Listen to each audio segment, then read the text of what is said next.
Welcome to Tiski Sour.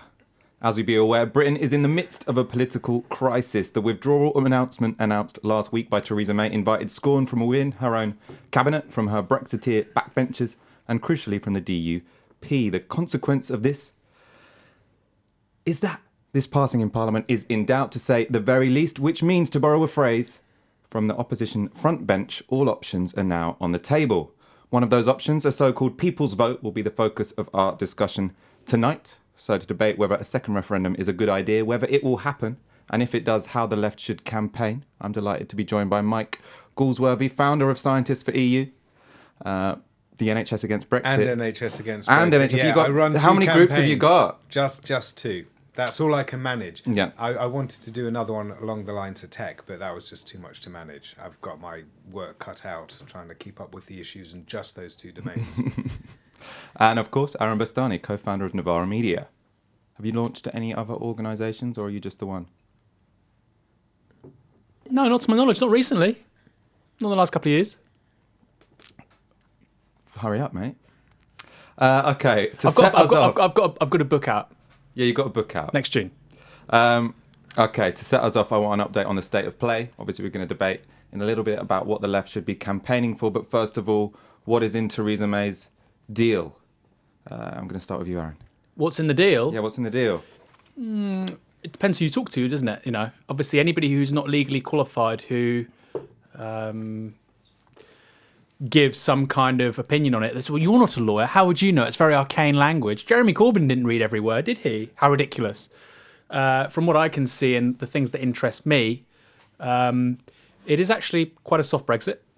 It's relatively bad. It's actually very bad on things like state aid.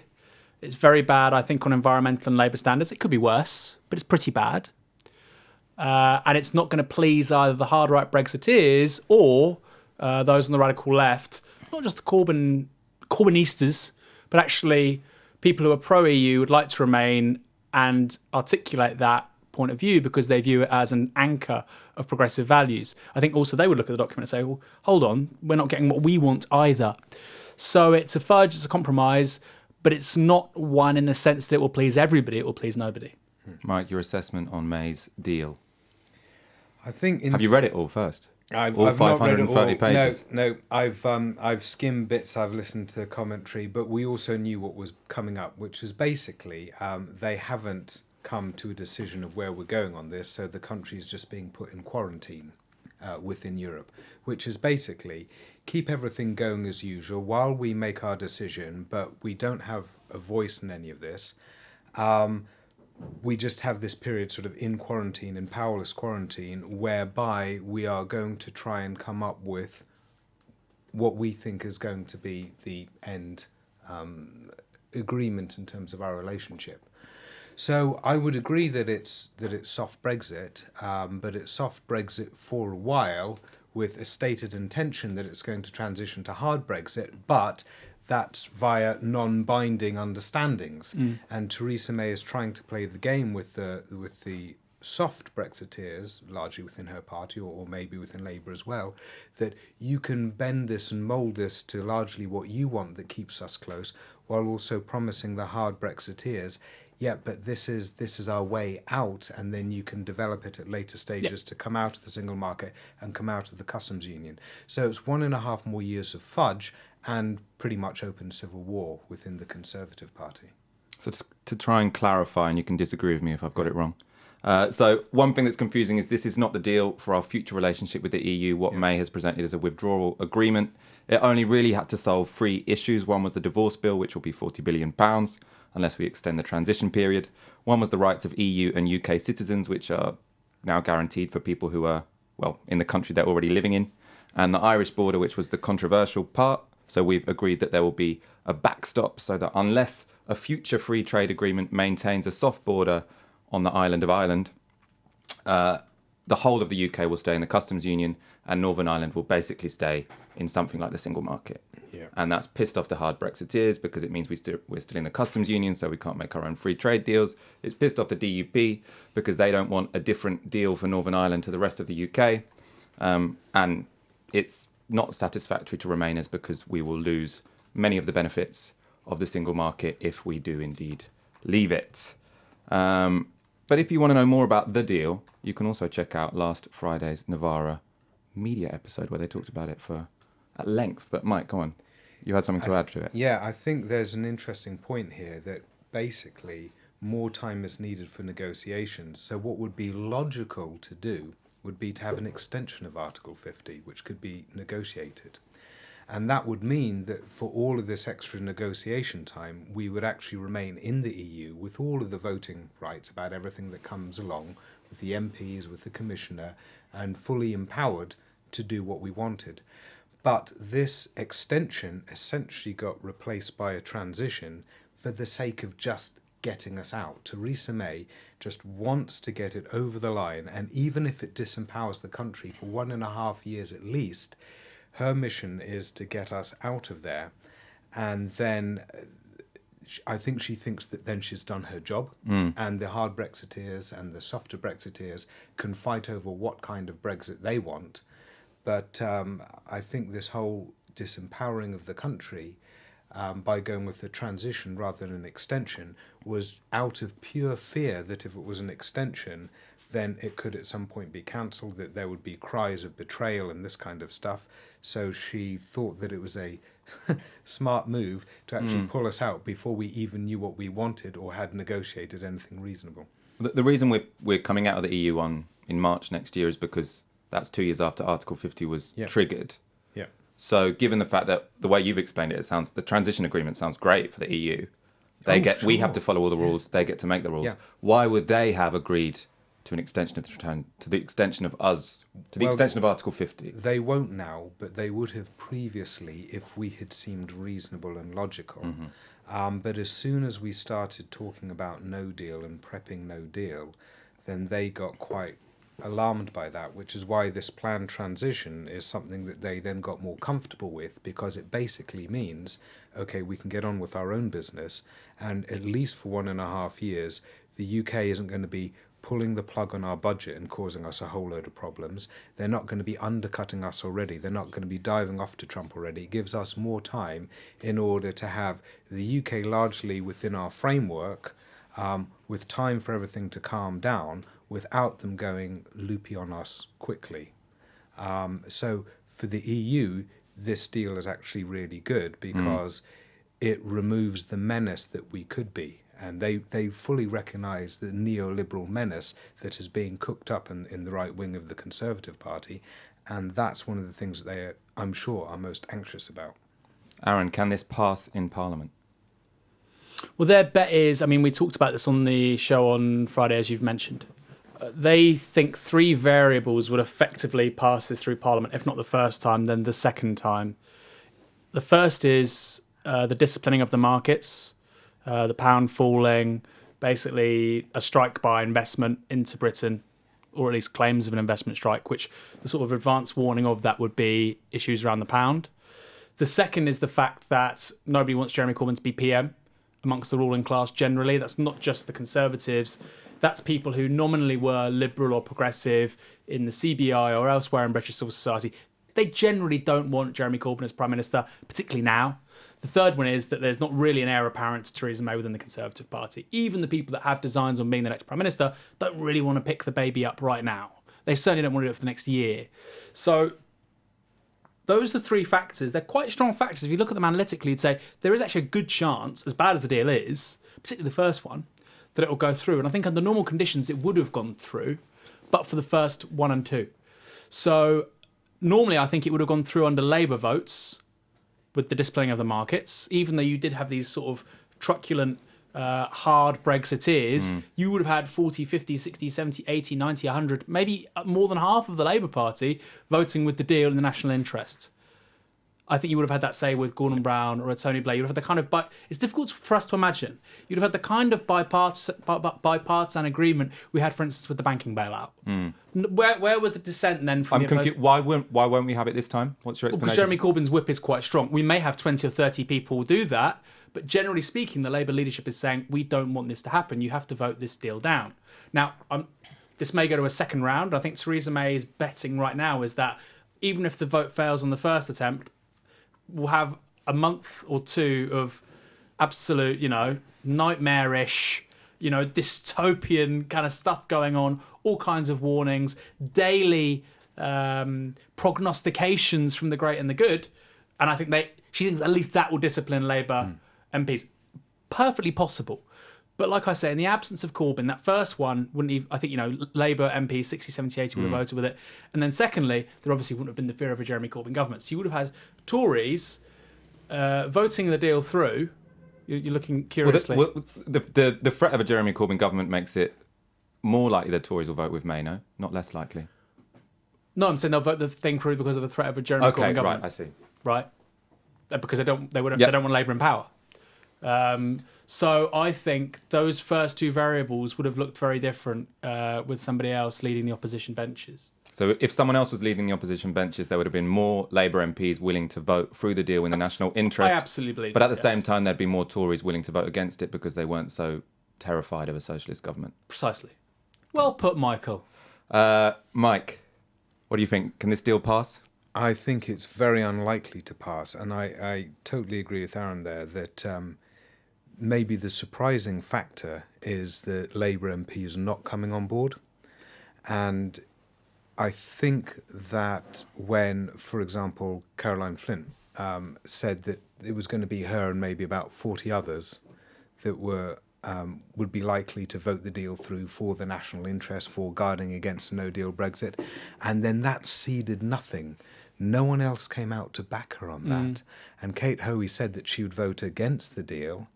And I just think now that seed of growth has been removed, it's really caught Theresa May out.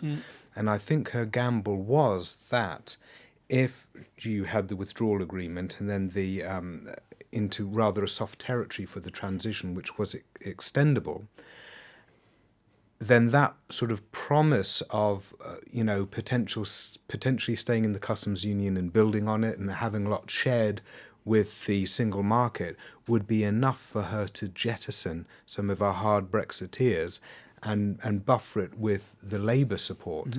That's what I think she was gambling on, and I think she's probably going to be quite shocked that that hasn't emerged from Labour. And I'm still trying to work out why.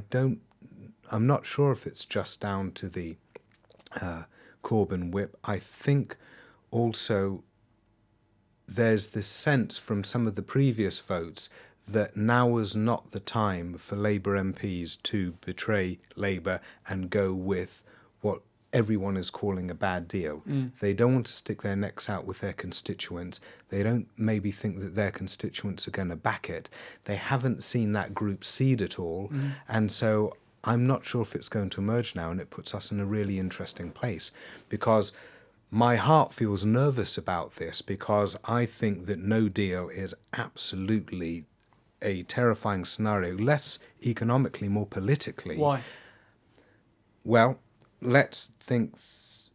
Because that seems so plausible now. Yes, I'll come back to that in half a sec. But given my anxieties about that, the whole no-deal Brexit being a very neoliberal Brexit that is being directly engineered, then I think that would be a very strong motivator for a lot of Labour to get on board with just like whatever deal sort of cushions this and buffers against this. And I feel some of that myself. And I think that by rejecting it, and we are in calling for a people's vote, asking people to reject it, I feel as though we're playing quite a high-stakes game here.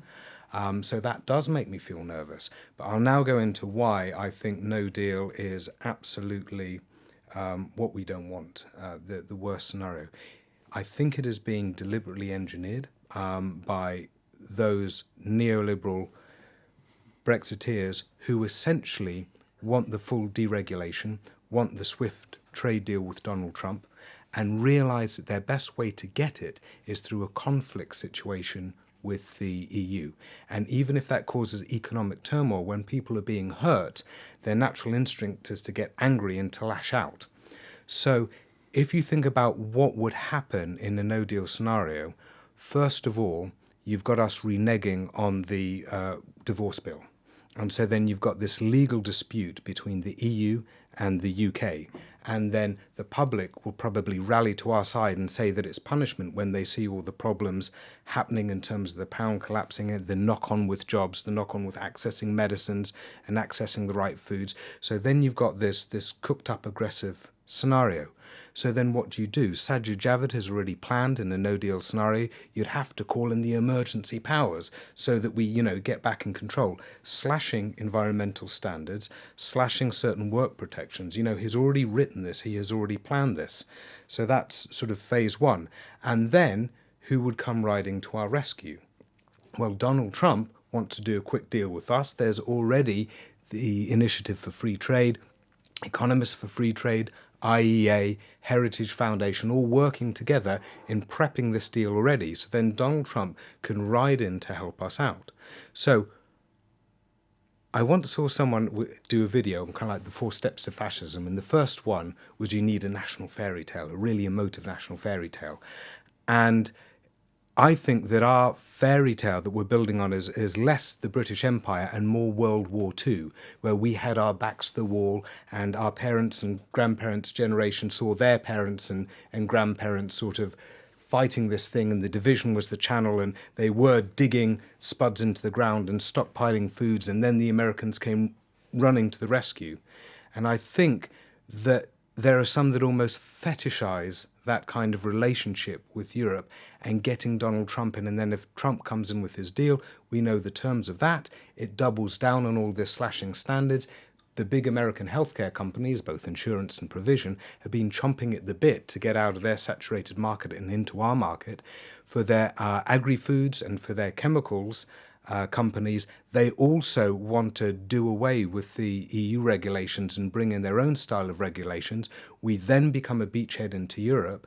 And also when those companies come in, what party are they going to be supporting and inviting onto their boards?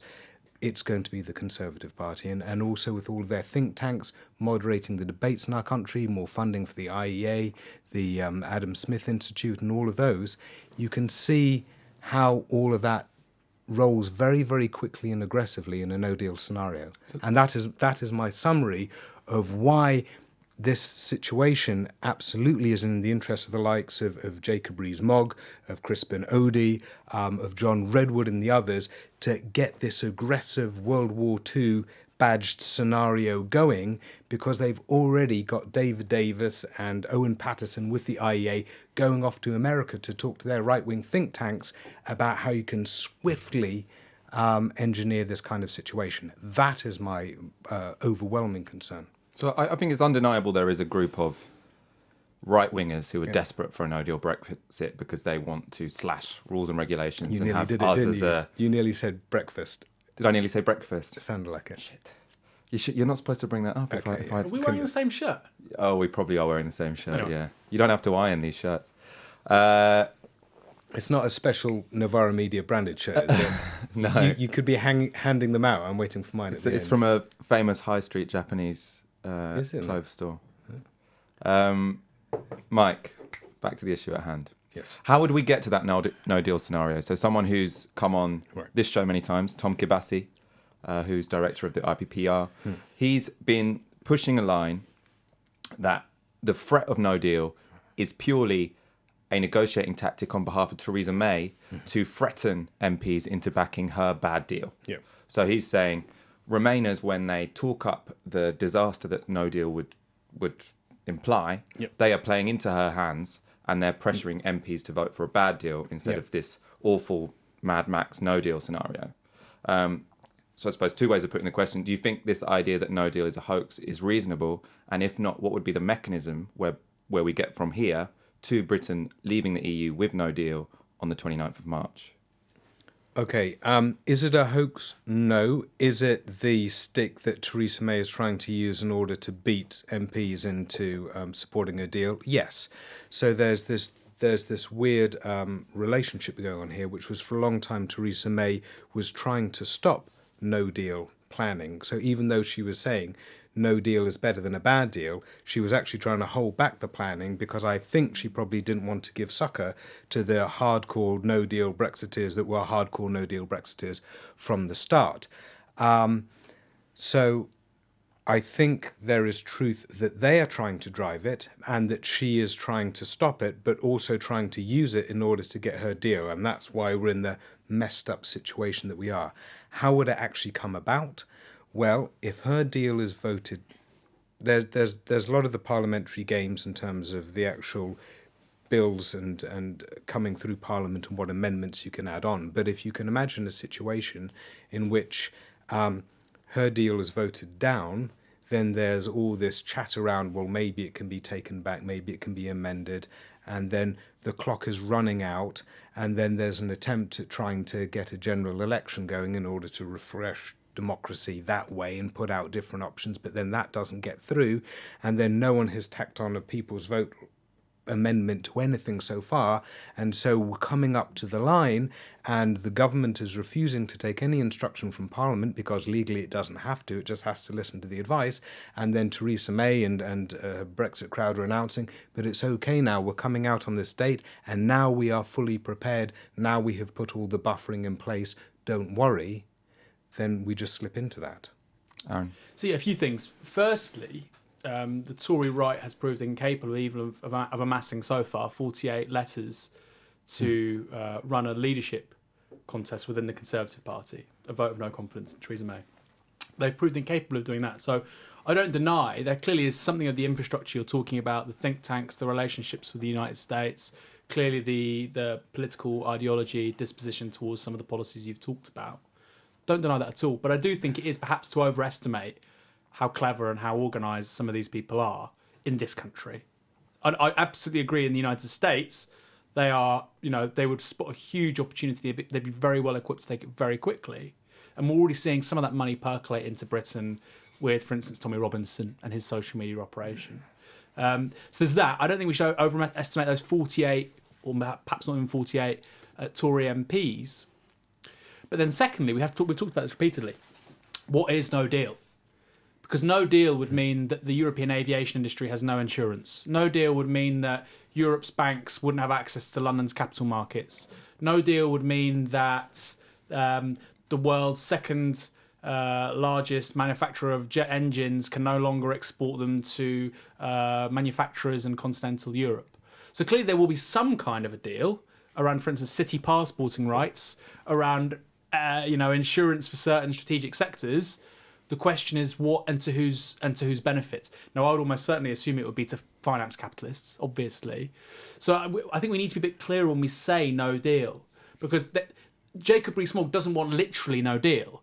Otherwise, whatever it is that wealth management company he's in charge of would be completely, fucked. He doesn't want that. It's a no deal for the many, and it's a kind of continuity deal for the few, i.e. for the City of London. So I think we need to be clear about that. Secondly, there's a conflict of interest here which builds on the previous point I just made, which is, yes, it may suit these people to have an ultra-low tax, sort of Singapore-style capitalism off the coast of Europe, people like Jacob Rees-Mogg and so on. That may suit them. But ultimately, the primary industry in this country, in terms of value-added stuff, is services, financial services, legal services. And these people, this class of people, are deeply enmeshed in those industries. And a hard Brexit fucks that. The EU still remains the largest, maybe second largest, but one of the largest markets in the world. Hugely affluent market of more than 400 million people. I just don't see that. I know that maybe a dozen people might be entertaining it, but as a serious, organised, political pole of attraction, I don't think it's as bad as perhaps one might think. I think that's one reason that Labour MPs seem particularly disinclined to vote for May's deal at the moment, is because the support for no deal within the Tory party seems to be diminishing instead of rising. So you've got people like Michael Gove who are openly saying no deal would be a disaster. And I was surprised actually that Theresa May said in her announcement last week that if you don't vote for my deal, you risk either a no deal Brexit or no Brexit. And I was surprised she said the no Brexit part, because that actually makes it much harder for any Labour MP to justify voting for the deal by saying the only other option is no deal, because Theresa May's just said no Brexit is a possibility. Well, that's true though. I mean, I said that, and I know a few people, sort of Article 50 Remainer people, were like, wow, and I was like, well, no, it's obvious. I mean, these two now seem the I'd say 70% likelihood of one of these two outcomes, no deal or we just fucking stay. Whether or not we have a second referendum. We're going to get on to whether we stay in 1 second. First of all, we've got almost 700 people watching, which is very good for a live show. But we want more. So please share this episode on your Facebooks, on your Twitter. Like this video. And yeah, we want to get these numbers up. We should have 1,000 watching. So there's a political crisis going on in Britain right now. And Mike, I must say, is one of the more, he probably is the most erudite person on these issues. I'm not, not just an extra the guest here. We also had people feeding back to us and saying this, right? I thought you were talking about me. I was like, about Brexit. Aaron, what are you talking about? No, you were just saying earlier, you don't care that much. Yeah. No, but people saying, well, it's really good because, you could have just strawmanned it and got somebody who you totally disagree with and you could have had a shouting match and we could have done that. It would have been funnier. But, I mean, ultimately, like, these arguments need to be discussed, I think, quite seriously now because we're getting quite close to the sort of the cliff edge. Of course, also, another thing we say every week is thank you to our supporters. This show would not be possible without the people who subscribe to Novara Media. If you haven't already, please go to support.novaramedia.com. As you know, we ask for the equivalent of 1 hour's wage a month so we can continue working around the clock, which will be more necessary over the coming weeks than ever, probably. All right, let's get to... Can I ask one question before we carry on? Yeah, go on. What do you think of the guy who's always shouting "Stop Brexit" in Parliament Square? Steve Bray. Yeah, what do you you know think the guy? Yeah, I know him well. Do you think it works?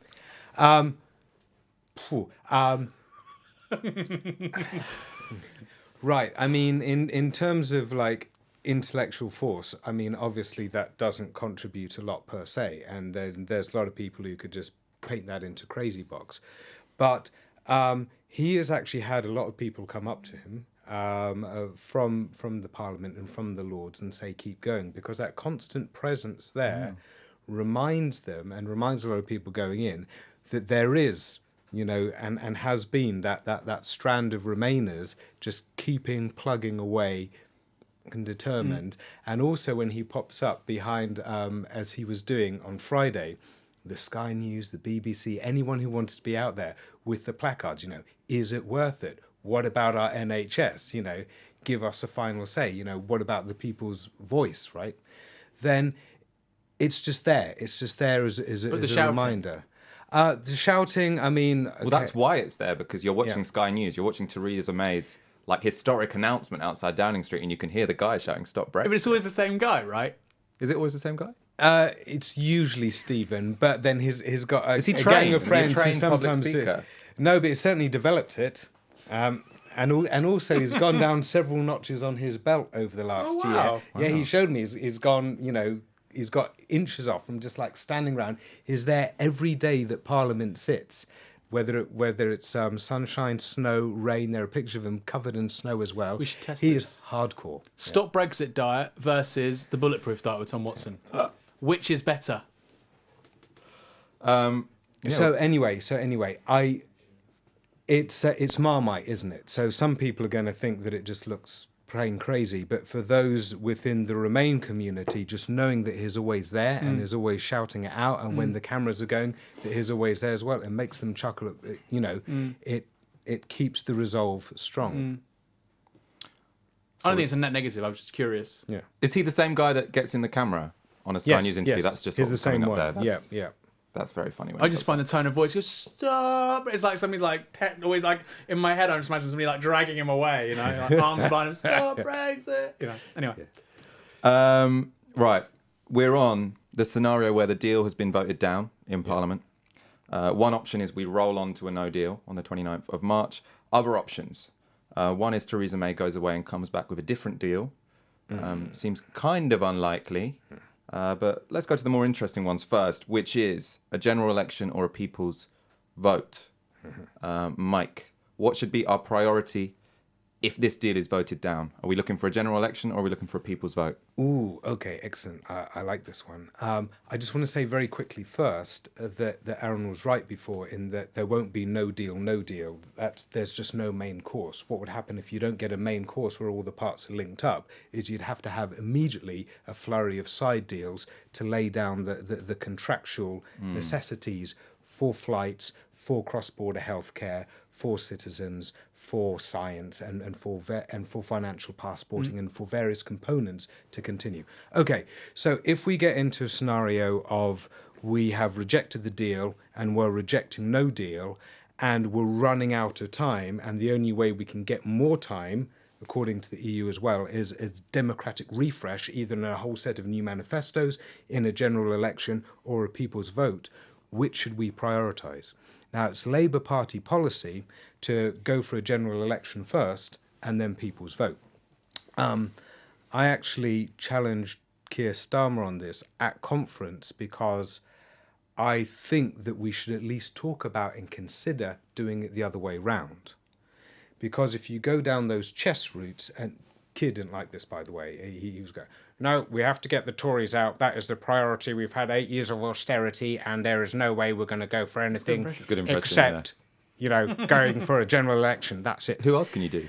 No, sorry. Continue. That was quite good, yeah. Wow. Thank you.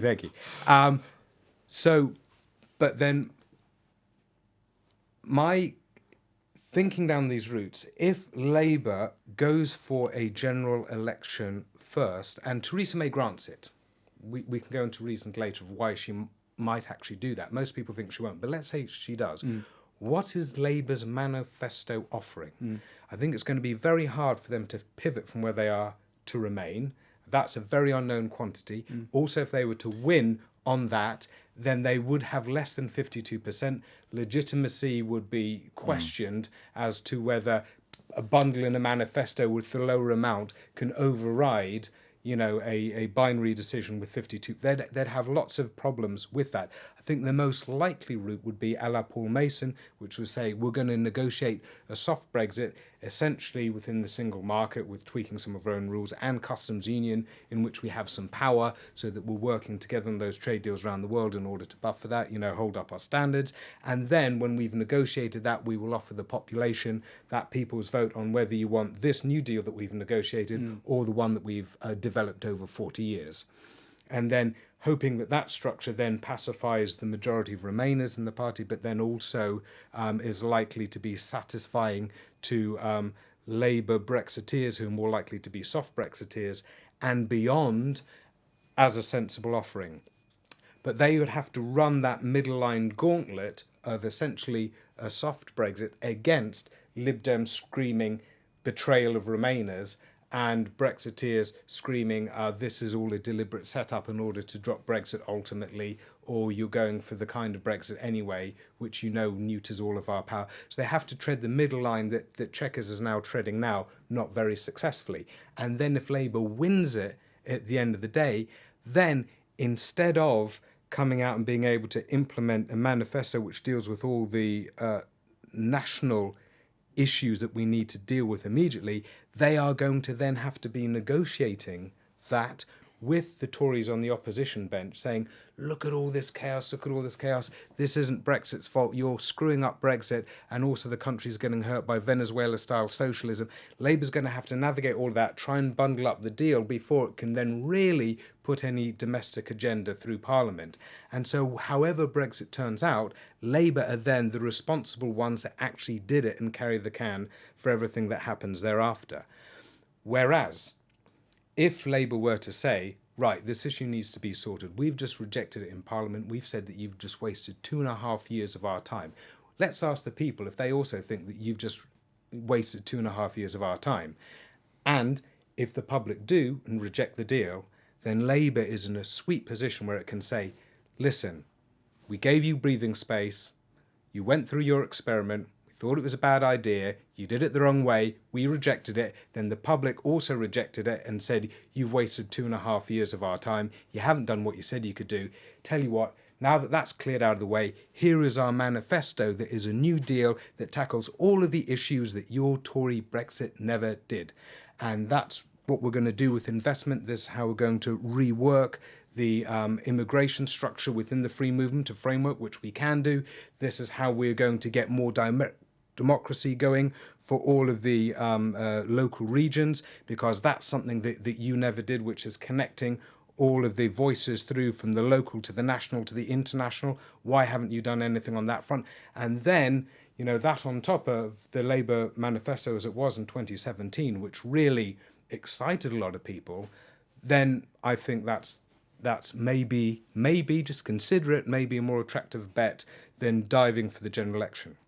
So Labour's fear is that if there is a people's vote, that Yeah. will cut their electoral constituency down the middle, and anyone who originally voted Leave will see Labour as sellouts. Okay, Are you worried about that? That if we have a people's vote, we won't have a Labour government? Not so much. I mean, I'm working partly here on sort of polling and partly on instinct. And I mean, I think that people now recognise that Brexit as is, especially those on the left, Brexit as is a, can I swear? Yeah, we're going Ofcom regulated now. It's a complete clusterfuck, and everyone knows that. So I think that if you have a people's vote, Labour doesn't actually need to go and full-throatedly support Remain and sing up the praises of the EU. It can just say that Brexit was an experiment as run by the Conservative Party. It hasn't worked. Come back another day if you've got another plan, but for now we need to clean this off the table, we think. But don't ask us, we're just the politicians. Last time, it was all about political battles. What we should do now is say, given that we have these options, we want to facilitate all the different sectors of society having a say on this in long-form debate and discussion. Now that we've gone through 2.5 years of brutal education about what it really means, what do the farmers really think? What does the tech industry really think? What do the security and policing sectors really think? What would the choices on the ballot be in that prospective referendum for you? For me, I can't see any... Because this is after a general election. Yeah. So, I mean... Oh, after a general let's election? say... No, you're saying, let's say after Theresa a general May... election hasn't got through Parliament. No, you're saying, let's say Theresa May calls a general election and then Labour, like you were saying, it doesn't really change very much. Oh, okay. But let's say they were to... No, I'm talking about if a general election doesn't get through and you're in people's vote territory. It's irrelevant either way. Right. If you were optimistic about Labour becoming the next government and then saying we're going to take it to a referendum anyway, Okay, right, or in even that with the people's circumstance. vote, Okay, right, fine. what would you identify as the questions that be put on the ballot? Okay, if it goes general election first, Labour come in, negotiate their deal, then it's that deal versus Remain is what they'll offer, because they'll say the previous deal has failed and no one wants a crash out. If there is no general election, we go straight into a people's vote. I think it probably has to be a three-way between no deal, between the deal that Parliament has rejected, but we want to know what the people think, and between Remain. I think it has to be three-way. And I think that for the following reasons. First of all, I think if you did it any other way, it gives succor to voices calling betrayal. So if you say it's no deal versus Remain, they go, oh, right. So you're using the bullet to the head strategy in order to force Remain. If you say Theresa May's Brexit versus Remain, then they're saying, yeah, but you know that's not the Brexit we wanted. We just want out. We just want out now. So you're denying that option. And I think if you offered crash out versus Theresa May, but then no one's happy and everyone's spoiling their ballot paper, so you can't do that. But if you have it three-way like that, then I think that represents all the major constituencies of thinking. It also feels different from 2016, slightly acknowledging the complexity more. And so I think naturally that's where we need to go. And I'm uncomfortable with having no deal on the ballot paper if it's not a prep solution, but I think that you kind of have to. And if the country want to take that position, yeah, so you get first choice and second choice. And I haven't gone through all these sort of like probabilities and mathematics and game theory of doing that. In fact, I know someone who's a professor in game theory, and I said, could you have a look at this circumstance? Like, oh fucking hell. Is it that complicated? Just first choice, second choice? There's like arrows. Maximin strategy, isn't it? Yeah. The whole like game. Oh, stuff. It could be the least popular option, so but like, it wins. By that's the that whole calculus, point. It's about May's deal would win. I'm not sure it would. Well, by classic Maximin, it would. Really? Yeah, if you're trying to minimise, unless Remain gets 51% yeah, on first choice. Yeah, if you're trying to then minimise, May's deal probably you're would trying win. to minimise the worst possible downside. Aaron, general election or people's vote? I want a Cuba plus plus. Go No, on. I think actually Labour could. I agree with you. Ultimately, what's ironic here is that Labour, if they were to win a general election, the deal they would put on the table wouldn't be that different to this. Yeah. On Ireland, it couldn't be that different. Clearly, there'd be some things on Labour standards and all that stuff. It would be quite different, but ultimately, it wouldn't be that different to this. This is certainly the most progressive deal that a Tory could put on the table, which isn't to say much, but that's still where we are. So I think if Labour, let's start with if there was a general election, Labour could fight that general election and say we will try and get a deal, and I think they probably would have to say, like you're saying with Paul Mason, that would have to be put to a referendum. Ultimately, I think I'm not worried about that. I think that's probably what you'd have to do to put a lid on this. I'm not a fan of referenda, and I certainly don't think we should have a referendum in the absence of a general election, because 80% of the vote went to two parties who didn't put a referendum explicitly in their manifestos on the biggest issue of the day. But I'm not averse to any party in their manifesto saying we want a referendum and then carrying it out. That's how the system is meant to work. So you probably need a referendum. I'm not that adverse to a Canada-style agreement, which is just a more progressive variant of a Canada-style agreement for Britain. And that could, for instance, have Canada-style agreement. What could it mean? It could say we don't want to buy into the EPAs with some of the countries of the global south.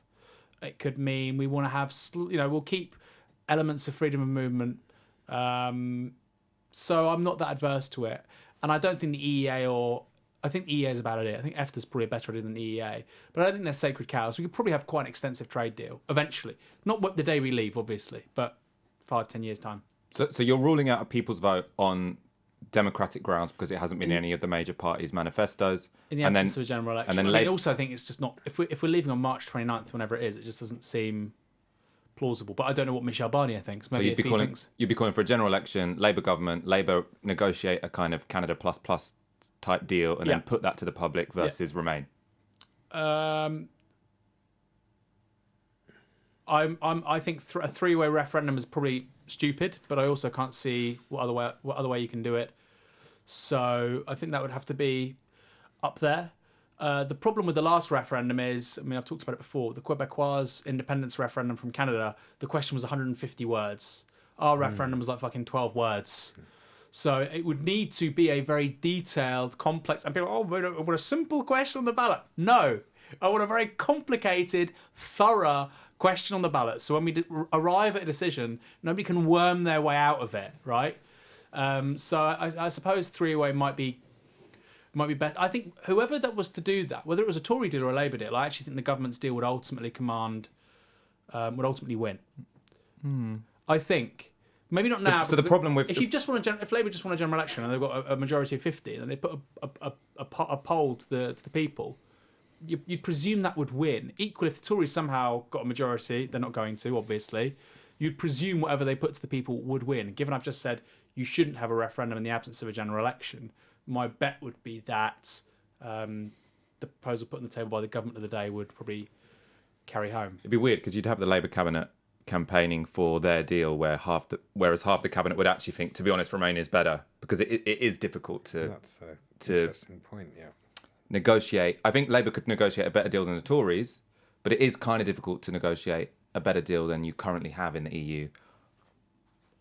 Well, I suppose they'd be trying to control freedom of movement or something like that. So maybe they'd have got some sort of negotiation or some sort of concession from the EU, but it's unlikely the deal would be like better by the standards of, say, Keir Starmer. But I don't know. No, and also the EU's been very clear that at the same time they don't want a beachhead for American capitalism into Europe. They also don't want a beachhead of a country which is nationalising stuff left, right and centre. So no, any deal that Labour gets to the EU, ultimately, it wouldn't look a million miles different to what the Tories have got. It just can't, unless it was 5-10 years, like I say. But the initial deal, the breakaway agreement, there's a certain amount of movement you've got, space movement you've got, and that's the reality of it. Can you imagine supporting a Labour Brexit over Remain, or would you always be for Remain so say we've got the scenario where Labour win a general election, Labour negotiate a kind of soft Brexit, and then they put that in a referendum against Remain. Can you imagine voting for the Labour deal? Is there anything that they could get the Europeans to concede that you think would be a better deal than just staying? It's an interesting question, because when there was the initial vote to leave, I was like, right, okay, what are the opportunities for reshaping things now? So was looking at EFTA, thought that would be disruptive of essentially Norway and the other countries and their trade deals.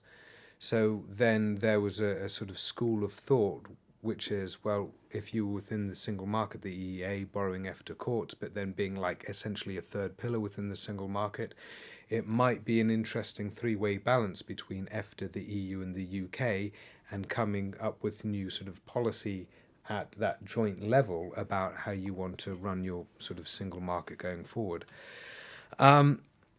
So because that Can I ask a question? that hasn't happened. Can I ask a question about Yeah, this? sure. If that was really successful, which it could be, right? Surely that's ultimately what Thatcher wanted the EU to be. She wanted a wide trade area, but not deep political union. And paradoxically, wouldn't you therefore create like the entity which people who would exit the EU would want to join? So, you know, Italy saying, well, we want to leave the fucking Eurozone, it's not working for us, right-wing populists, and they look at this really successful EFTA, free trade area, all the good bits of the EU, for them, what looks like none of the bad bits. So why would the EU accept that as a possible outcome with the UK? Because essentially, and this is the rub of it, this is the nub, which is if you pop out into a Norway-like deal, yes, you're out of certain frameworks, but in terms of decision making, how are you going to be at the table?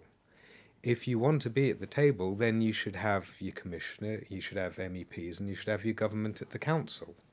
So this is why the sort of in the single market but not in the EU is fine for kind of like smaller countries whose sort of clout doesn't matter. But for our country, that's where you're sort of neutered in terms of having your say unless you want to get involved in all the structures, in which case you're pretty much in the EU. So you just want more kind of like opt-outs here and there, and we've had a fair few of those. So if it were the case that that there was a general election and Theresa May conceded, and then Labour negotiated something that was essentially single market with some fiddles and then a customs union and having a voice in it, then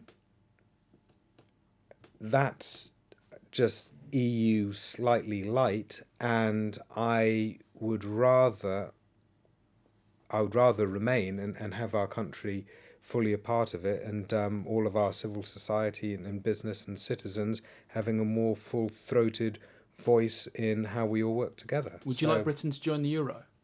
No. Why not? And what if the two outcomes? So let's say Britain has to either, and I know this, I'm not just trying to create a false binary here, because you might say the trajectory is for Europe is one of two ways, right? Either we have to have full economic, pretty extensive fiscal union. Yeah. We have to join the euro. We have to subordinate the Bank of England to the European Central Bank. I won't go into fucking EU superstate and all that stuff. But just joining a monetary union, or we have a hard Brexit. Which one would you take? Oh, monetary union. You take monetary union over the hard Brexit. Yeah. Do you not think that's more tyrannical than potentially? If you look at what's happened to Greece and Italy, and where a non-UK based governance infrastructure says we're going to reject your budget, you prefer that to a no deal? Well, I've always objected to the notion of referring to the EU and EU structures as foreign powers. The ECB, that's obviously true because it's not elected. I'm not talking about. I'm not talking about the European Union. I'm talking about the ECB. ECB, yeah.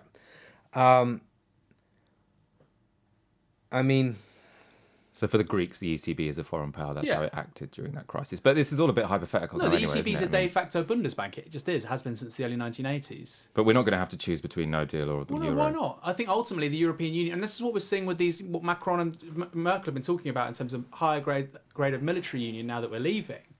This is the kind of decision ultimately Europe is going to have to make. And the idea of like variable geometry, that was all the rage 10 years ago in the literature about the European Union. You probably can't do variable geometry. So ultimately, I think we're going to have to make some kind of decision. And I think we won't be the only country, if we do leave, to leave the European Union. And I think the countries that do remain will have far greater levels of political and economic integration than they presently do. I actually don't think that it's going to be far greater. And in fact, I think there's some arguments for things like, for example, the science programme sort of peeling off to a degree and being a bit more autonomous and having its own council and things like that. I don't think it's a realistic prospect that the UK will be joining the euro in a hurry. and I think by the UK actually staying in the EU, it provides a little bit more buffering for other countries. I think with depth of integration, I think with some areas you may see a bit of that. I think with other areas, I think there's actually possibly more likely to be a bit of a loosening and casting the net wider. Essentially, but none of this compares with a hard Brexit, because a hard Brexit, for all the reasons that I stated before, immediately exacerbates inequality whenever you've got that kind of disruption. Historically, cataclysms have actually been great. I'm not going to compare Brexit to the Black Plague, Black Death rather, and the plague of the 14th century, but that was a very equalising force. It was sort of the... Naomi Klein's The Shock Doctrine, she showed how you can have plenty of shocks that actually increase inequality in society. The collapse of the Soviet Union. No, we're talking about the great shocks of the 20th century. But Brexit wouldn't be one of the great shocks of the 20th century. It'd be much more. Michael, universal male suffrage in this country, when was it? 1918. The welfare state, when was it born? 1945. That's wars. So we're talking about the big exogenous... A war, probably, war. The big exogenous shocks, generally, big ones, not a financial crisis, the big exogenous shocks, just as often as not, create... I'm not saying they always lead to greater inequality. That's but the exogenous. The idea not that they don't... endogenous, which is what we're looking at. But the idea that... Well, it depends what we mean by endogenous, but... Self-generated. Well, it's not self-generated. It's part of a broader political... We could argue it's part of a broader, I think, political crisis of legitimacy within the European Union. But okay, let's say it's endogenous. My point is, you're looking at a very limited sample. If you're saying a very limited sample of data, if you're saying, well, crises always lead to greater levels of inequality, that's not true. No, I'm thinking specifically about what we're staring down the barrel at now, which is when you have got clearly disaster capitalists lined up to take advantage of an economic disruption in which they're already paired up with forces in the States to drive in big companies that want to get involved in our politics and determine where that's going, when there is a drive for deregulation associated with that, where there's a drive for instant, rapid globalization of the type that Patrick Minford has advocated, who has a whole history of thinking about, for example, managed decline in Liverpool, manufacturing getting wiped out, agriculture going. And so when you're actually looking at a deliberate initiative to empower wealthy neoliberals linking between the US and the UK, fully willing for living standards to go under the boot heel thereby, and industries, traditional industries, to get hurt. If we had a hard Brexit, Scotland leaves the Union, I presume you think that would happen. I mean, a hard Brexit, right? Yeah. We'd probably have United Ireland. And of course, it's all hard to predict, but the idea that we'd have basically... Maybe I'm actually a bit more pessimistic about what a hard Brexit would mean than you are, and also equally more optimistic, in so much as I think, you could actually... I don't mean to get all dystopian here. You are looking at actually the rise of ultra-authoritarian forms of government, potentially. You are looking at the potential breakdown of the British nation state. You are looking at the potential of people appealing to quite destructive ideologies. For me, the worst-case scenario is far worse than neoliberalism. You could see something that borders on... Yeah, it could be pretty bad. And I think actually no deal for me, again, you worry about, is this analogue correct? A very, very bad deal, which is effectively no deal, it could be so humiliating for Britain. It could be like Versailles in 1919 was for Germany, which is a generation of Brits and British politicians are like, the Europeans utterly fucking humiliated us. And the internal sort of saboteurs are, of course, people like Jacob Rees-Mogg and so on. But what could that lead to? That could lead to, I think, people like Tommy Robinson actually gaining far more traction. I thought you were justifying the idea that the crisis of a no deal could lead to a bright, progressive future I just for said Britain. I'm both more pessimistic. Just let them keep talking. It's good. It's good. I said I'm more pessimistic. But this is what I was saying before. That beyond the neoliberalism, I worry about the politics of it and the jingoism and the punishment narrative that rides in on that. I said I was both more pessimistic and optimistic than Mike. So I don't think the issue here is, we might get American healthcare companies, doing things to us. I'm saying I actually think we could have. I think it would be such a radical rupture with the status quo. Scotland would leave, Northern Ireland would leave. You'd probably begin to get greater levels of nationalist sentiment in places like Wales. You'd probably get greater levels of animosity to the domestic establishment located in London, a greater hatred of the financial service industry, a greater hatred of migrants. That to me is what it would look like. Yeah. And actually a sort of xeno-racist nationalism would be on the rise. Equally, and this is where politics comes into it and the class struggle. I'm not saying it's one or the other. Equally, you could have people that said, we want a radical re-examination of what this country may mean in a post-imperial, post-British context. You might think of an English republic. Fuck the monarchy, fuck the Union flag, actually fuck this economic dogma we've had for the best part of 40 years. Now, I'm not saying that's more likely than the bad stuff. Maybe the bad stuff's more likely. I just think in my head, if I think of what no deal looks like, these are the two sort of contexts you're thinking are quite plausible. But the idea is kind of like now, just, kind of worse. I just don't think that would happen. And that's when people talk about American think tanks and the IEA, and I think it's bigger stakes than that. I think I can see people, whether it's right or left wingers, like requisitioning property. I can see speedboats in ports stopping capital flight. It seems a lot bigger to me than that. Oh, speedboats in flight stopping capital flight. We'd have to do that. Of course you would. But I mean, in what form is the capital? People literally putting assets and money in paintings on fucking boats to get them out of the UK. Of course, if we have capital controls, well, of course you have to guard the ports. Well, I mean, I agree that in a crisis, either the left or the right can take advantage of it. I think there was just pushback on the idea that the crises of the 20th century often... I didn't say that. I said it's equally plausible. I'm not saying there's clearly data to back up both. Mike's a scientist, to back up both points of view. Clearly, the 20th century, I think it's mixed. It is mixed. Shall we move to questions? Yeah. Whilst you are typing your questions, I'm sure you have many questions for Mike Galsworthy. While you're typing them, we have a Christmas party coming up. It is on the 7th of December. It's going to be excellent, as are all of our parties. The details are... early bird tickets are £7. On the door, it's £10. It's on the 7th of December at the Rocksteady, which is in Dalston. The lineup is Monara, Belbet, and Cyprin. And if you subscribe to Novara Media, you can receive discounted tickets, early access to events like this, and exclusive invitations to our live podcasts. The link to this party will be in the comments right now. And of course, it is all over our Facebook and Twitter. Right, some questions. I collected one earlier. This is from Owen Walker, which I think is quite a good point, actually. So I suppose this would relate more to sort of the laxity arguments, which is that the EU's rules on state aid could limit the potential for a Corbyn government to implement socialist transformation. Owen Walker said, could we stay in the EU but ignore what they say, like Poland or Hungary?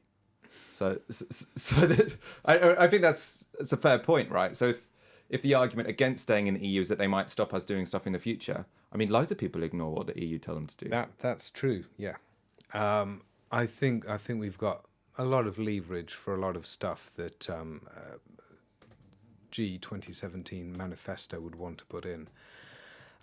Certainly for me, interested in the NHS and wanting a fully public NHS, and then I've looked into this issue, whether it could be done, and it's completely doable. I mean, we've got the Scottish NHS, which is fully public. There are some people who say, well, if you have anything in the market, then it has to obey single market rules. And I would say, yeah, but the whole question is that you don't want that market. You don't want that internal market. If you're running an NHS in the 21st century, you want to do all of your competition based on just open data, that citizens and think tanks and politicians alike can look at the efficiency of the different system in different places, and then you see who's working well and you transfer those skills to other places, all under a common ownership, common commentary model. And that is far more efficient than having lots of private entities putting in different bids for services, then waiting to see if their bid comes through, and then one of them gets it, and then it's incomparable with the other ones because it's a mess doing it that way. And so with nationalisation of the NHS, it's fully doable within the EU, and that's something that I actively, very seriously want before privatisation gets much further into the NHS. Aaron, how worried are you about either restrictions on state aid in May's deal as it's currently written, or if we end up remaining? Well, if it was, let's say it was a Canada-style deal, like a trade agreement. No, but if we stay in it, so the two options, the two most likely options, I think, at the moment are we remain in the EU or May's deal passes in Parliament. In either of those situations, how worried are you about? Well, I was going to say, but it's more of an issue generally with trade deals. So if we did something naughty, you tend to get tit for tat. So if we did something like that, then they would say, well, we're now going to impose tariffs on British goods to do X, Y, Z. So generally speaking, with trade deals, you've got less room to manoeuvre. If you're in a customs union or indeed in the European Union, people don't observe stuff all the time. It's difficult to say, really. I mean, I don't really know any precedents for it. Obviously, there's been very few incidents of nationalisations over the years. Although there have been things, for instance, which happened in regards to the financial services sector in 2008, which seemed to contravene state aid rules. Nobody did anything about it. So yeah. I mean, you probably could, but then I see leftists sort of defending. They say we should stay in the EU. We can nationalise the stuff anyway, and they won't do anything about it. That seems a kind of strange argument to me to make. Surely, even if you want to stay in the EU and you'd like to nationalise things, that's an argument for radical transformation of the EU and saying it's shit on certain things, rather than saying, well, they don't really enforce it anyway. Yeah, I mean, officially the EU is neutral on models of ownership. So if you want your whole country to work on completely private, you can. If you want it public, you can. It's just a question of when you've got competition, and I think the government is shoveling in tons of money in order to skew it for that country's benefit, especially if you're rolling into other countries. So, I mean, what was the question again? Is it going to get in the way of state aid rules? No, I don't think. I don't know much about the railway issues. I've heard people say sort of both things, but the majority of what I've heard is people saying for the general election 2017 manifesto, basically, it's fine within the current framework, and there's not likely to be problems with it.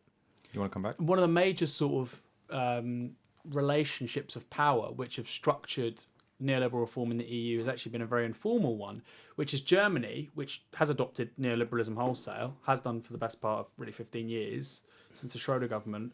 Because they are a creditor nation, they can make certain debtor nations do things they would like to see.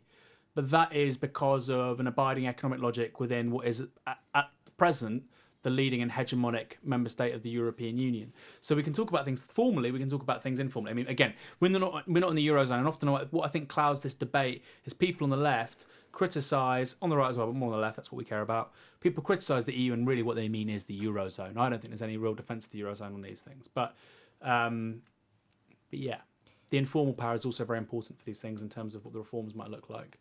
Mike, why are Remainers so centrist? This is from Dent. I don't think they are. I think they are perceived as such because, I mean, like let's take FBP, right? A lot of people think that I started FBP. I didn't. Wow. I just sort of magnified it. It was started by Henrik Claessens back in October 2015. He's off in Denmark, and he was putting together a follow-back pro-EU continental gang to fight sort of right-wing trolls. And then that came across to the UK, and people were pushing me to promote it. And then I thought, well, actually, you know what? Instead of us all retweeting all the celebrities, if everyone who carries that hashtag on their name, we follow them so that they have a fair crack at having a voice if they want to get into the battle, then we actually amplify a whole load of pro-EU voices, and then we also network up. And instead of the bot networks that were employed by Leave.eu and Vote Leave, then we've all got our organic network where we can all see if someone's retweeting something, quote tweeting something, or making comments. Then because we're all following each other at more dense layers, then those memes and ideas travel faster. And it worked beautifully. And the first pushbacks against it were actually a lot of the right-wing commentariat that were trying to do copycat tags and getting annoyed with it, or trying to do FBP and rebrand it as like for Brexit, pro-exit, and they were experimenting with all of that and getting really angry about it. Who was that? So, for example, people like Toby Young, or there was Julia Hartley-Brewer. Right. It was driving her mad. Then there was also a whole bunch of random trolls. There was also who's the Conservative peer who does all the polling? Ashcroft. Yeah, Ashcroft. Cashcroft. So what he did a poll on, I think, Leave versus Remain, and I think it went wildly for Remain with lots of people voting on. And he said, "Well done to that FBP crowd. Clearly, you know how to kind of like get the message out, or something like that." And there was a variety of others. But then what happened was that the pro EU community on Twitter under FBP started attacking Jeremy Corbyn, and I mean, it's predominantly for those at a Labour out of frustration that they wanted him to be championing some of these arguments. But then, of course, you had a few Lib Demers or Tories in there as well that happily jumped on the bandwagon too. And so then I was seeing lots of Corbynistas saying, look at the fucking FBPE crowd, and all they're doing is obsessing about Corbyn and trolling everything he's doing. You know what? The FBPE, that was set up by the Tory party in order to bring down Corbyn. Or, you know, it's Chucker's outreach thing, or it's a Lib Dem operation. And so then I had someone complain to me on Twitter DMs, right, you know, this is getting crazy. We have to do something about FBPE. So I said, okay, well, why don't you set up a new... This was November or December 2017. Right.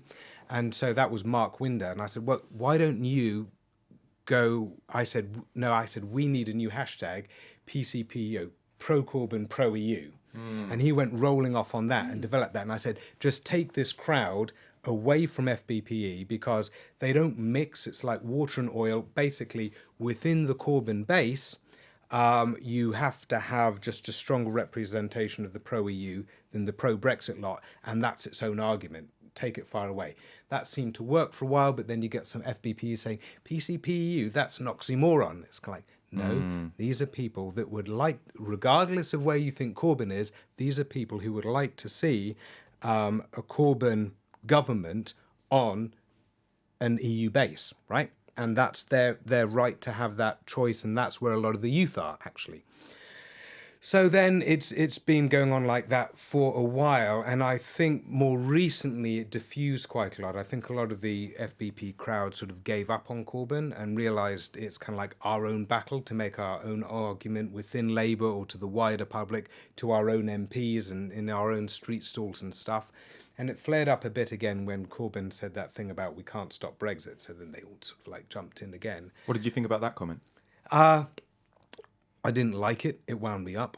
I mean, I know lots of people jumped in like Owen Jones to say, actually, what he was saying was that we as Labour can't do that. But, you know, he didn't correct that himself. He seemed sort of disinterested in that. So other people did the correction for him. So I think people are getting frustrated that Labour, you know, as a party is a democratic party. It's meant to come from the grassroots, you know. Policy is meant to come from, you know, the CLPs and then has that filters through conference. And I think I've just seen more people frustrated that voice that is clearly bubbling up like a volcano to challenge this, please challenge this. I think they're worried about seeing a sort of earth crust of Labour leadership and some of the trade unions sort of trying to put a block on that rather than getting that's where it's going and thinking about, right, if it does go this way, how do we engage in this conversation? I mean, I'm glad to be here to engage in that conversation because I think that to a degree it's been a bit lacking. I mean, there's a friend who said, oh, Novara media, yeah, they're more interested in the Spanish referendum than they are in the UK referendum. And I think it's time that we had these conversations. And I think, you know, walls up between, for example, an FBP community and kind of like your classic Labour left Corbyn community, I think there's a lot of overlap in terms of ideas and seeing the common threat. But because there hasn't been the sort of long-form conversation, there's just been a lot of sniping over Twitter and there hasn't been the personal relationships developed. You think then there's toxins there that don't need to be there. And we're all coming up to the same challenges because if we are rejecting Theresa May's deal and if we're rejecting no deal, then we are forced into that common space of either it's going to be a general election or it's going to be a people's vote. And down either of those routes, we need to think about how we line up, how we work together, what is the vision, and how we see off basically these aggressive neoliberal challenges that we know have been aggressively cooked up. Because there's been a couple of So that's a people question. asking. That's a question of me to you, because the question that I Oh, okay. often get asked. So if I can drop in a question to both of you, is if we are forced into that space and we don't get a general election, so it is people's vote, and Labour MPs go for it and Conservative MPs go for it, so it gets enacted. What do you say to all of those people that voted for Brexit first time round and say, look, the whole system is a stitch up. This was always engineered to be this way. I expected from my vote that it would be done, and now I have lost all faith in politicians. I'm not sure how much you'd need to say. I quite like what you were saying about what the Labour Party could do, which is stand back, say, look, the Tories have fucked it up. What we want now is a big national debate. You make your own mind up between three not incredibly amazing options. I mean, I wouldn't really want to be knocking on doors for Remain. I doubt it. But I think, you could. I think you can just stand back, say, look, this is a I think people shit like show that as well. that we're in. Like when Corbyn said, rate the EU 7.5. Like, and I know a lot of the sort of archer maybe like, that's terrible. Guess what? That's how most people feel about most political institutions. And actually, when you say that, people kind of, generally speaking in life, people that want to agree with you before you've opened your mouth are going to agree with you. And people that don't, but at least people say, well, I take him at his word. He's not talking shit, right? He's not eulogising. It's the best thing that's ever, So, I think absolutely right. I think it'd be the best approach to take, actually. I mean, look, the division between, what most people perceive as FPPE on Twitter and the sort of Corbynites is, one, that most people think that FPPEs aren't particularly pro-Corbyn anyway, that they prioritise a different kind of politics whereby being able to go to France without having to do a customs check is more important than reversing austerity. Yeah, that's why there was a question interpretation from before that. about, why are they so centrist? Because they're seeing, So here's the thing. I think it's to So for those of prioritise us- EU membership is centrist. Yeah. So that's the thing. So why do FBP and these crazy Remainers, they don't care about the housing issue. They don't care about work. They're just EU, EU, EU. They wave the flags. They're obsessive. Why? Yeah, because we've had to, If you want to get this issue actually on the agenda, this is the thing that we've had to drive. Now, of course, before we were concerned about, the NHS and privatisation. I still am. And housing and all the welfare injustices and so forth and so on. But we recognise that, there is a bomb in the basement. This is urgent. And unless we're screaming loudly about it, we are not going to get this one sorted. And so there's a timing thing, there's an urgency thing. And also it's a case of if you want to just have Brexit sort of done and out of the way, if you just let it happen, we know the forces that are going to take over and block up our parliament for ages and bring in all the trade deals. Whereas if you actually want to get Brexit out the way, then you realise what a mess it is at the moment. You clean it out of the way. And like I was saying before, you come then in with the New Deal agenda that says, right, these are things that we urgently need to address again. So, I know how it looks to some people who are concerned about all other issues, but of course, the reason why is the fundamental framework upon which we operate. Are we buffered by other countries around us where we're trying to incrementally build higher standards and a better society, or are we going to let it go and then have the scrappy fight from an impoverished place? And I really don't want the latter. I would much rather the former. Aaron? Yeah, I think the sort of the hesitation, let's say, around some of the FBPE stuff coming from the left. It's not just born out of hashtags, and I don't doubt Mike's sincerity in his politics for 1 second. But if you look at the people involved in the European movement, Open Britain, the People's Vote campaign, they are Liberal Democrats, Tories, and from the right wing of the Labour Party. So obviously people who are coming at this from the left, they look at the people who are, I think the director of I actually got this here, the director of Open Britain is a former Tory MP, I believe, Laura Jane Sandys. She was in, let me get this up. Oh, Laura Sands. She was the director of European Movement 2 years back. Open Britain Limited. Okay. No, when Open Britain first set up, Yeah. she was involved. She's got nothing to do with anything. No, of sure. the I'm last going to 2 say, years. so she started that, and today the 9 directors of Open Britain are James McGrory, who had formerly worked for Nick Clegg. Yep. Richard Reid, multi-millionaire co-founder of Innocent Smoothies. He's known to sort of favour the Labour right, sort of Blairites. Roland Rudd, who actually is meant to be quite progressive, but he's Amber Rudd's brother. Peter Mandelson, June Sarpong, nothing against her. Will Straw, obviously son of Jack Straw. Joseph Carberry, Daniel Verekagiv, Trevor Phillips. Now, some of those are not perfectly fine people, but you can understand why, surely, when you look at the big money and the big institutions that are really making the movement for a second referendum powerful and effective. Yes, much of it is grassroots, and actually I think that's probably where most of it's coming from ultimately.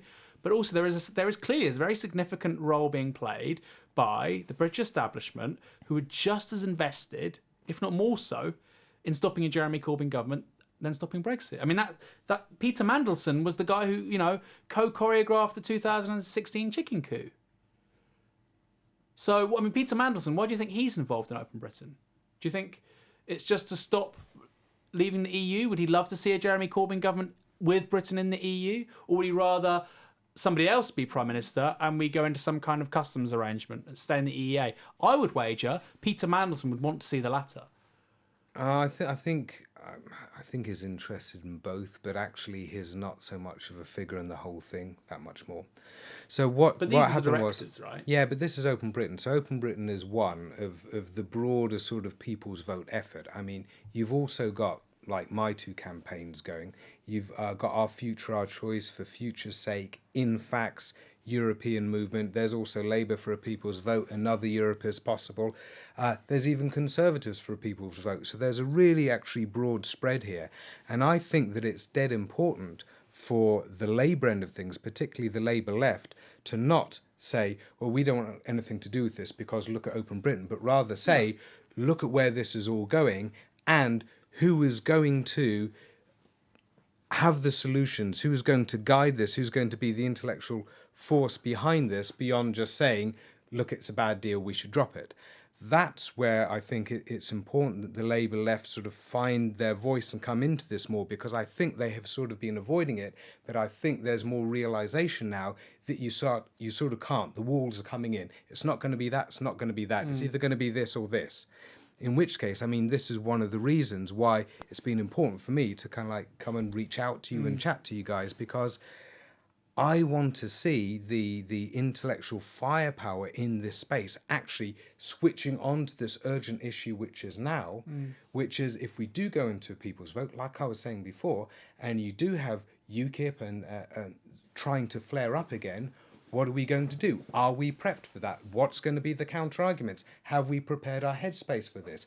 Can the Labour Party make a move off the fence into a space and know that it's being prepped in those constituencies, in those regions, with those demographics that care, When you see Alistair Campbell giving speeches at the demos, and he's obviously a major figurehead for a second referendum, how do you feel about that?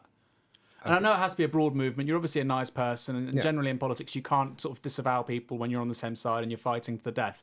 But do you not think he's a sort of No, I can. net negative for the cause you he is. care in? And I'm happy to say that, and I don't care if he watches it. Yeah. And he has dominated it too much. I think that gets in the way of it being what it should be. So one of the things that I've been trying to do since the end of 2016 is just ensure that there's more ownership for the whole variety of grassroots campaigns, either sector by sector, but also regionally as well. So you've got a lot of regional groups that independently set up and they want to run their own shizzle regionally on their own criteria because they know their MPs and they know their local issues. And that kind of politics, Campbell hates that, right? Because it's a million miles away from how these people do politics, which is huge advertising campaign. Yes, op-ed in the Observer. I agree. I don't disagree at all. And this is why within the whole People's Vote setup of things, I want to make sure that there is that heterogeneity of voices, of new voices,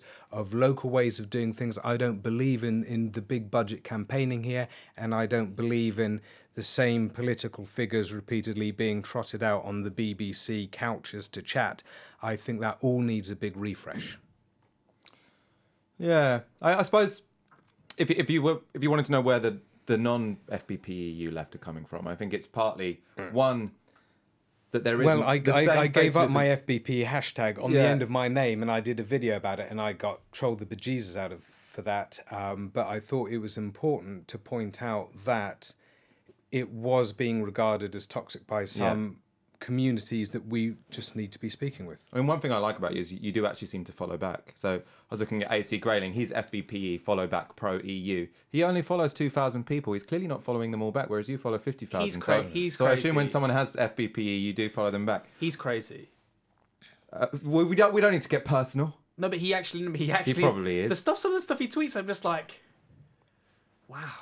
Like, Labour's polling 41%. Corbyn must resign. It's like, wow. I mean, you're an academic. Wow. Anyway. I mean, why the left haven't thrown themselves, or why the majority of the Corbynite left haven't thrown themselves in with the Stop Brexit movement, I think, is that there isn't the same fatalism about if we leave, if we don't have the EU protecting us from Mad Max neoliberalism, it will inevitably happen because there's more faith in the ability of the left to fight and win.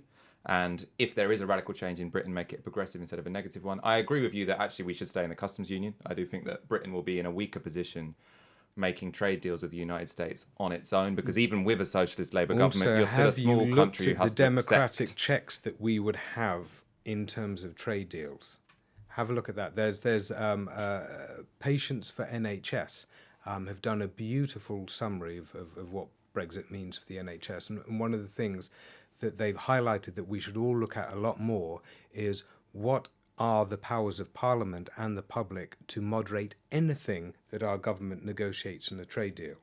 So the last time our government was negotiating trade deals alone was a long time ago, and that tends to be by the executive and on secretive terms. But this is another argument where you want the EU to protect Britain from its own democratically elected executive. No, not the I mean, not you the could be EU like arguing some for- like some Jack big Delors argument, right? Yeah, no. I mean, so one of the big misconceptions about the EU, which I really don't like, is this notion that here we are as a country, and then the EU kind of like sits on top and tells us what to do, and if only we can break free, then we'll float up. Whereas actually, from what I've seen of it, then the EU is this kind of like platform that our countries together weave underneath it in terms of the standards that we build together. That's another great metaphor. I mean, this guy, you should be doing the stuff rather than Campbell. That's a great way of putting it. Like, rather than if you put it underneath the nation states rather than above it, it makes more sense. It's rising it's up trying rather than to pushing them down. lift all boats Yeah. by mutual not screwing each other over. There you go. And Very positive framing. and this is why when you come off the platform, the trading platform and the regulations and rights platform, that's why you see us already start to sink in terms of what we could, lose in terms of financially, in terms of rights, in terms of citizens' rights and ability to move around. You see everything that we've woven that can then get ripped up. Right down to rare diseases research networks where we pull our role from that. All of this stuff, I mean, and this is what hurts me as someone who cares about the NHS and health and science. These are my areas. All of the things that nice, quiet, industrious, well-meaning people in all these different sectors, from environmentalism to healthcare, to even things like, Euratom and observatories on making sure that everyone can get the medical radioisotopes. So many frameworks they have woven over the last 40 years just to try and advance our common lot. And usually if you get 28 countries agreeing on something, it usually checks out. It's usually pretty good. It's usually pretty much in the common interest. And one of the things that's been almost in a way good about Brexit, dare I say, is that no one knew those existed until it's been shown that these are all the things that get ripped up when we leave. All the cross-border healthcare, all the other European medicines agencies and the European pharmacovigilance that goes with the European medicines agencies. I won't go through the whole list, but this has all been built up by scientific, medical, environmentalist communities, our civil societies getting involved with other civil societies right across our continent to build up the common lot. And so, at least we've had a learning experience about all of that. And we've actually had the learning over the last 2.5 years that referendum debate, or the years before it, never provided. Yeah, so the first thing is, I think sovereignty as a political concept, in sort of the modern political vocabulary, is about 400 years old. And obviously the sort of watchword for international relations scholars for the last couple of decades has been interdependence. And like you say, what this has taught us is that the global economy now is so interdependent. The idea that somebody can just unilaterally say, well, actually, we want out of this particular union is not really plausible. And actually that betokens the fact we need to have a conversation more broadly about what sovereignty means in the 21st century and what are we willing to sacrifice and in what interest. James talked about this in his article. It was great, out last week. So that's really important. My issue with the EU, and again, we never joined the euro, so it's less of an issue for us. Everything you've said, I agree with. I actually, I'm even with the single market, I agree with, I think it can function. You could even say, look, just as it was rewired in a certain way after 1992 with the Maastricht Treaty, you can rewire it another way. The problem with the Eurozone, however, is that it's been modelled on the Bundesbank. It's been modelled on a certain form of German neoliberalism. It's about setting debtor states up against creditor states. It's about the fact that the German nation state has to always run budget surpluses and export surpluses. This necessarily indebts countries in Europe's centre and southern peripheries. So all the stuff you're talking about is great, but there's this other side to the European project, which is destroying countries. And if you look at Greece, its GDP per head about 10 years ago was about $30,000. Today it's about $18,000. But that is a completely separate issue, right? That's changing the subject to a topic where it's easy to be against the Eurozone. No. Because my point is there's two faces to the European project here, right? Well, no, because it also precedes the Eurozone. For instance, we were in the European Exchange Rate Mechanism, the ERM, in the early 1990s. Do you know why Britain left? But that was the mechanism that was preceding Euro. Yeah, but we weren't in the Euro. My point is, the same ideology ruled there. Do you know why we left? Why do we leave the ERM? Because the Germans, as always, the box tickers, wanted to run constant budget surpluses. This was creating inflation for other major European currencies, the lira, the French franc, the pound. Mm-hmm. Britain wanted to devalue, and so we had to leave the exchange rate mechanism. Now, my point is this. If you have, and we go back to the fundamental questions now about European democracy and democracy itself. Mm. Democracy is a concept, demos, people. It boils down to a very simple question about the EU. Is it possible to create a European demos? And is it possible to have overlapping senses of identity to be a member of both the European demos but also the British demos? That's an open question. It's an open question, but I mean, I think the answer is quite clearly that if you are going to pool sovereignty, you've got to balance the interests of sort of like your national demos and a broader pooling of sovereignty. I don't think there really is a European demos. But, I mean, the argument for someone who's pro-EU in this country would be that what we have to... The amount of sovereignty we have to give up as a demos to the EU is a perfectly acceptable amount. I think the amount of sovereignty you have to give up if you're in the euro is... But they didn't think that. One of the four freedoms is... Not on balance a good thing. Yeah, but one of the four freedoms was, for instance, immigration. That was clearly that's what. The British public didn't. What drove the vote? Yeah. So I'm saying it clearly is a very, very important matter, and I feel like often in debates around, we need to stay in the EU, there are huge. And I saw James O'Brien. He was tweeting stuff, and he's saying, we left the EU because of all these fucking morons, and he's showing how people have got X, Y, Z wrong. Even if there had been no lying, no Boris, no Farage, 35% of the British public, as they did in 1975, would have voted leave. And many of them would have had perfectly logically consistent reasons for doing so. And often with the sort of Remain campaign, I feel like they're not engaging with those political arguments, which is why I'm happy we're doing this. And it's half it's half the reason why I look at the Carol Cadwalladr stuff, for instance, the Aaron Banks stuff. He may be a fucking criminal. Maybe they did move because look, ultimately that referendum was going to be won by the margin of error. If there was serious fraud, it may have balanced it. But still, 48% of the public would have voted leave, or 47%.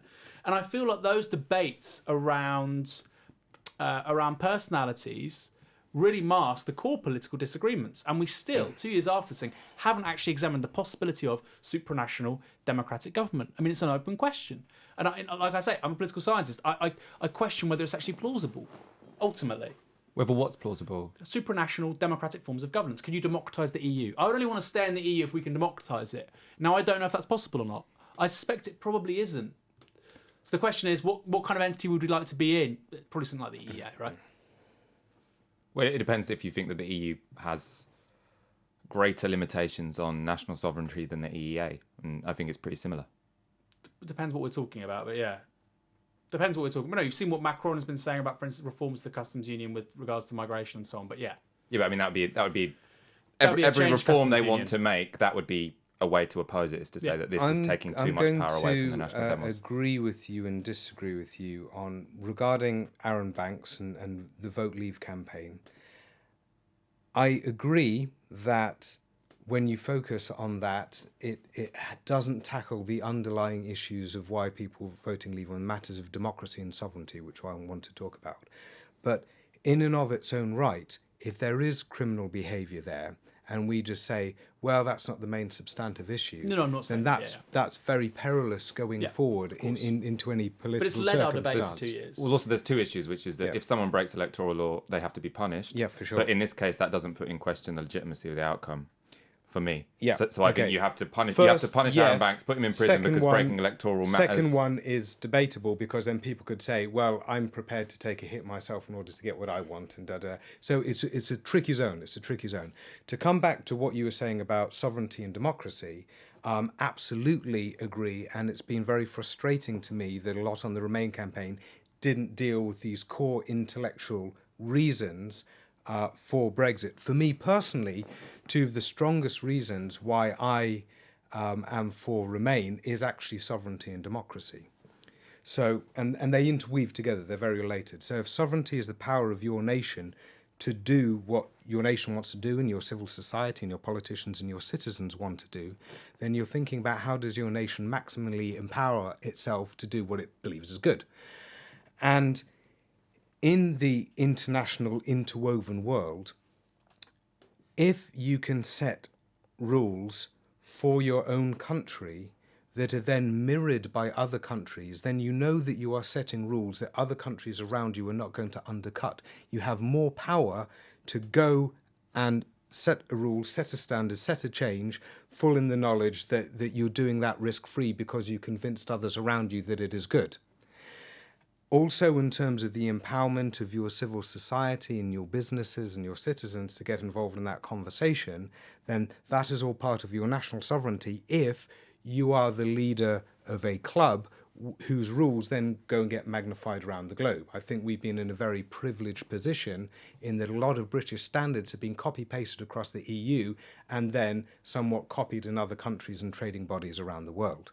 And so if we pull ourselves out now of the EU, then I regard that as sovereignty shrinkage, not just for the transition period, where it's clear that it's a heavy hit by abiding by all rules and even new rules come along on which we don't have a say, but then what is our relationship with the rest of the world thereafter? If we have standards that we want to enact, but then we think other countries might undercut them, then how are we going to petition other countries to agree on them if we don't have the frameworks to actually do that fairly? We'd have to be doing it by heavy lobbying. And if we're doing it by heavy lobbying, then how open is that to our citizenry? This brings me on to the democracy thing. Democracy is about our power as individuals to shape the world around us, locally, nationally, and also internationally. That's why I think it's important that we can vote for our mayors, we can vote on a national agenda, but then also we have some channels of influence into how our country interacts on the international level.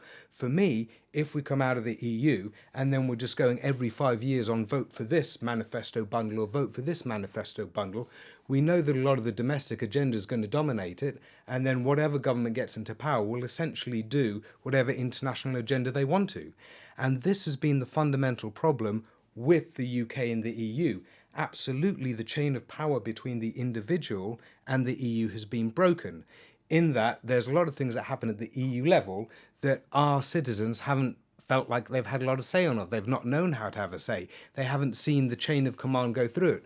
But the EU has absolutely been obedient to what the UK wants in terms of single market expansion, in terms of having Turkey lined up to join, in terms of a lot of our standards. Our government has demanded that, the EU has obeyed, but our government hasn't consulted our public as to, is this what you want us to be petitioning for? And that's the kind of direct democracy mechanisms that we need to bring back to ensure that there's MEPs question time, or that there's some kind of accountability of our government to our people directly in terms of the positions they are taking in what they are demanding from the EU and our membership there? Aaron. Few things. Firstly, there is an approach since the Treaty of Rome, 1957. There was an idea of functionalism. So the idea was you would be able to. The idea that everything's been done with the consent of the peoples of Europe is not true, because there was an approach called functionalism, which was to say we think ultimately, basically, it starts with trying to constrain the political and geopolitical sort of power of Germany. Kissinger put it best: Germany, too big for Europe, too small for the world. So it was always going to be the regional hegemon. It was about controlling it. So that's what the Franco-German agreement around steel and coal was, before the predecessor to the Treaty of Rome and the creation of the European Economic Community in 1957. The approach said, and the Euro-federalists talked about this. Spinelli, Altiero Spinelli, a big person in that sort of intellectual field. And they said, we will create the political union bit by bit, but we won't necessarily talk about the end game. And that will be through a range of areas. It could be legal reform, it could be economic integration, and ultimately the political union bit will come after. Just as it did with the German Zollverein, preceding the formation of the German nation state in the 1870s, just as it did with the Northern Italian Customs Union before the Risorgimento Italian unification a decade before that. So that's always been there. There's always been a level of duplicity in terms of, not from everybody, but from some people very high up in the European project. Secondly, the European Parliament is a very unique parliament.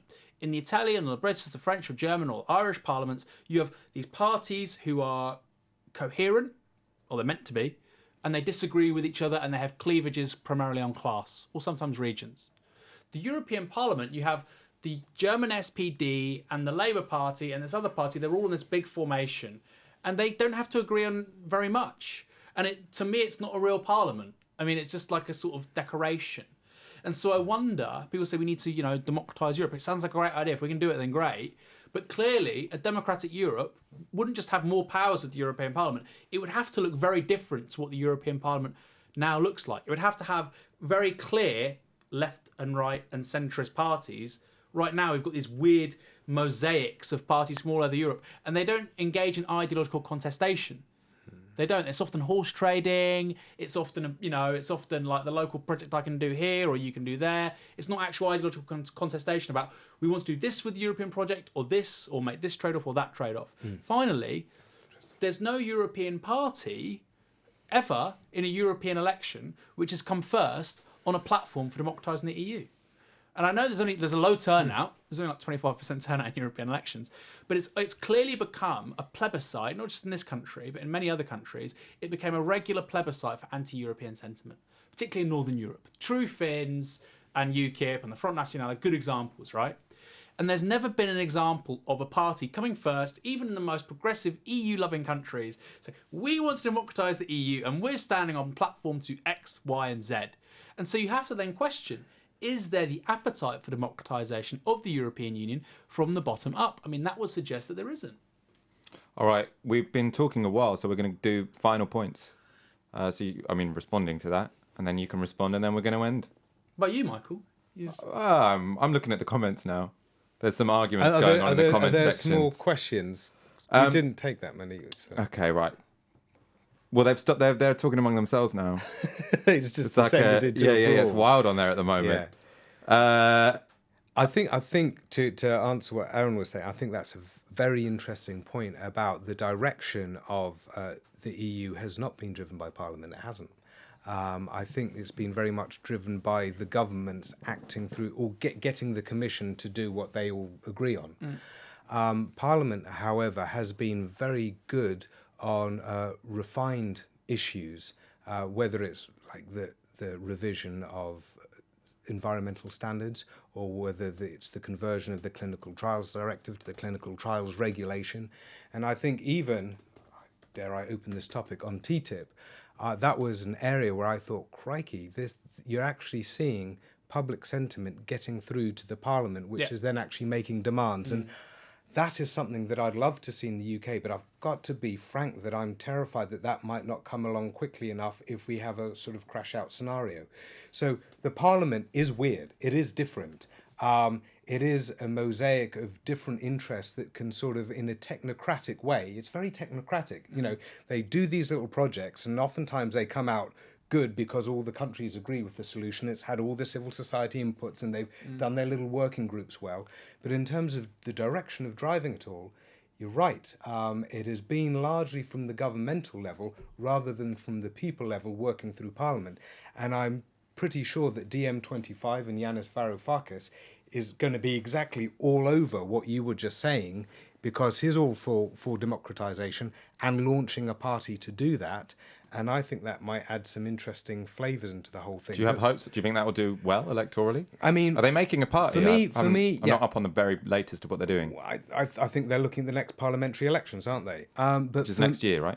Yeah, in May. But for me, the key thing is how do you get the public right throughout the EU in different regions and countries actually involved in the decision making that happens in Parliament? Because I can tell you from the science experience and the health experience, our civil societies have a massive voice in all of these.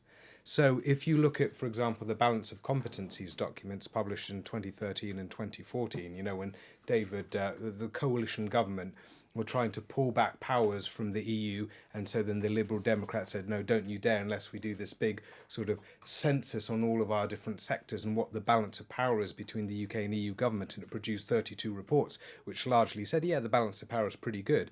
What that showed that all of our civil societies, whether it's in aviation or defence or tech or science or healthcare, they all have said that they've got very strong input in terms of what we agree together as nations. But the public at large are not aware of that and not linked with that. And I think that's what's actually missing in our democracy more fundamentally, that right throughout this country, people don't feel as though they've got a lot of control over the world around them. And they don't feel they've got control over the NHS, over the rails. They see it going from public to private. They don't feel as though they've got a lot of control over their local economy because they see that it's been gutted.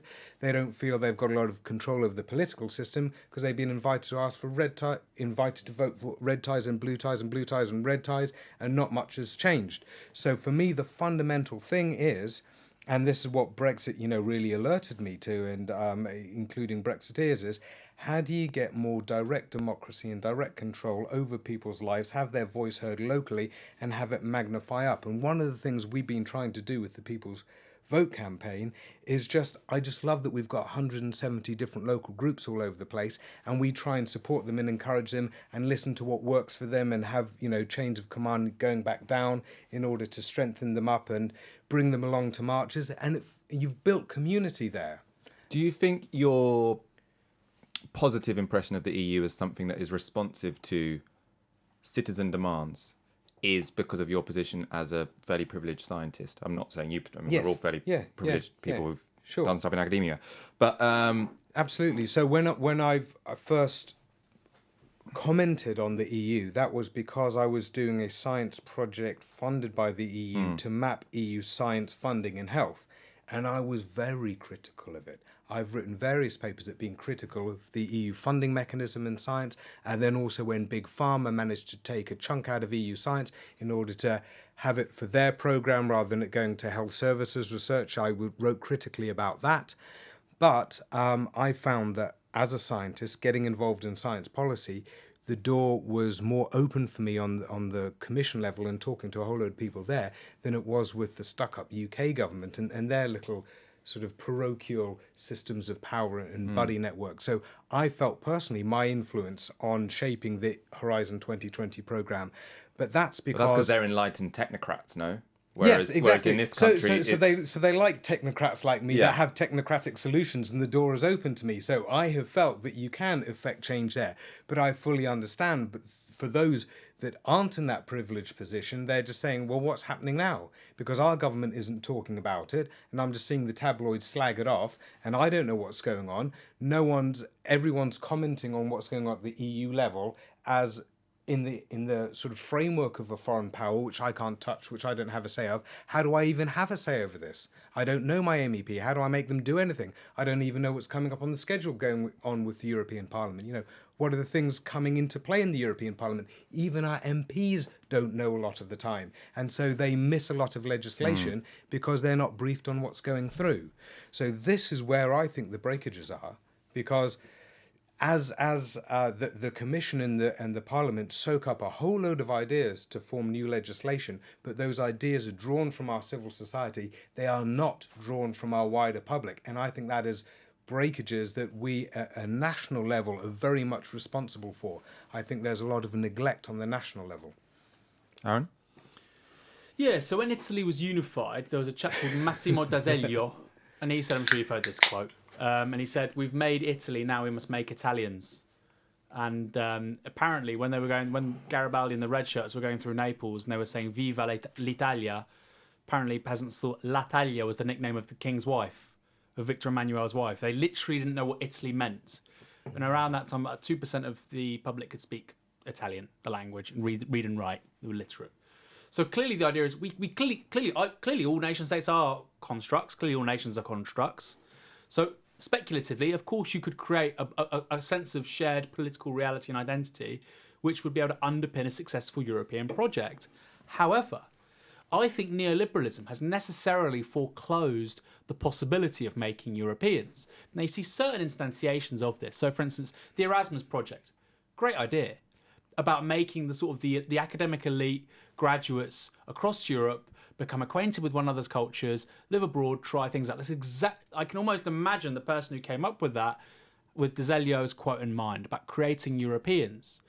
But by virtue of, like I say, neoliberalism, by virtue of the fact that economies, generally speaking, can't spend huge amounts of money on what's called human capital formation, people's education, by virtue of the fact that certain countries are privileged over others informally because of budgets and surpluses, it's made that project of making Europeans close to impossible.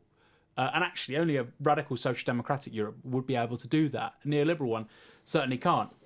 Secondly, if you were to create an institution, like the ideal institution for politicians to blame when they fuck up with no accountability, it would be the EU.